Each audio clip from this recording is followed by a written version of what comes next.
ബ്രിട്ടനിലും ജനജീവിതത്തെ ബാധിക്കുന്ന തരത്തിലാണ് നിലവിൽ ശീതക്കാറ്റും മഞ്ഞുവീഴ്ചയും തുടരുന്നത്. ശക്തമായ ശീതക്കാറ്റ് വീശുന്ന യുഎസിൽ ഈ പതിറ്റാണ്ടിലെ ഏറ്റവും കനത്ത മഞ്ഞുവീഴ്ച ഉണ്ടാകുമെന്നാണ് നാഷണൽ വെതർ സർവീസിന്റെ മുന്നറിയിപ്പ്. 6 കോടി ജനങ്ങളാണ് ആർട്ടിക്കിൽ നിന്നും വീശുന്ന ശീതക്കാറ്റിന്റെ പാതയിൽ കഴിയുന്നത്. പടിഞ്ഞാറ് കാൻസസ് മുതൽ വെർജീനിയ വരെ 2400 കിലോമീറ്റർ പ്രദേശത്തുള്ളവർ കരുതിയിരിക്കണമെന്ന് നാഷണൽ വെതർ സർവീസ് അറിയിച്ചു. കാൻസസിന്റെ ചില ഭാഗങ്ങളിലും മിസൗറിയിലും മണിക്കൂറിൽ 64 കിലോമീറ്റർ വേഗതയിൽ കാറ്റ് വീശും. ഐസ് മൂടിയതിനാൽ കാൻസസ് സിറ്റി അന്താരാഷ്ട്ര വിമാനത്താവളം ശനിയാഴ്ച അടച്ചിട്ടിരുന്നു. ഇത് നീക്കം ചെയ്തതിനു ശേഷമാണ് വിമാന സർവീസുകൾ പുനരാരംഭിച്ചത്. അമേരിക്കയിലെങ്ങും 2200 വിമാന സർവീസുകൾ ഇതിനോടകം റദ്ദാക്കേണ്ടി വന്നിട്ടുണ്ട്. 25,000 വിമാന സർവീസുകൾ വൈകുകയും ചെയ്തു.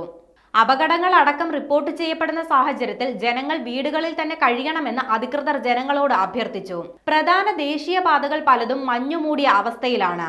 ഷിക്കാഗോ, ന്യൂയോർക്ക്, സെന്റ് ലൂയിസ് എന്നിവയെ ബന്ധിപ്പിക്കുന്ന തീവണ്ടി സർവീസുകൾ പലതും മുടങ്ങിയിട്ടുണ്ട്.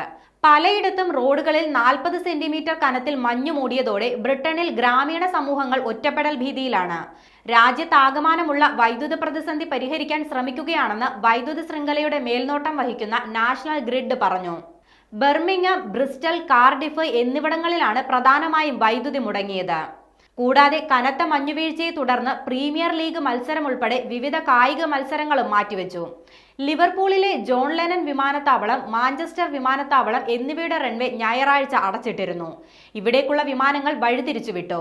ബർമിംഗ്ഹാം വിമാനത്താവളത്തിലും മണിക്കൂറുകളോളം ഗതാഗതം മുടങ്ങി.